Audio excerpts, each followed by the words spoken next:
kam përshtypjen pas zgjedhjeve. A do të kemi lëvizje të vendeve? Kur them lëvizje të vendeve, kam fjalën, a do të mund të dalë LDK e dyta, pra t'ja zë vendin PDK-s? Po, absolutisht mund të ketë gjithçka, për shkak që po flasim, se e gjithë gara dhe e gjithë fushata, po besoj që tashmë ka filluar të ketë interesim, po bëhet më atraktive mes Osmanit edhe Kurtit. Momentin që se kemi në garë të vetë me Osmanin edhe Kurtin, unë e shoh për vendin e parë çdo subjekt politik pretendent serioz.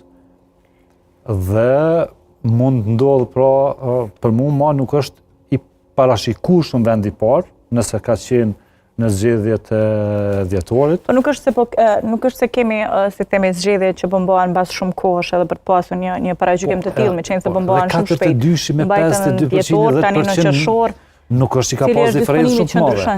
Nuk ka pas edhe diferencë shumë të madhe në ditë dhe muaj, pra prej në 42% me shku gati në 52%, pra dhe kjo nuk është në Kosovë mjafton një lëvizje taktike me ndru komplet situata, nuk themi që me ndru rëndësisht, por 10% është shumë i luhat shumë Kosovë. 10%? 10% është një parti, adin mundet me ushtu e mu hek, shumë let.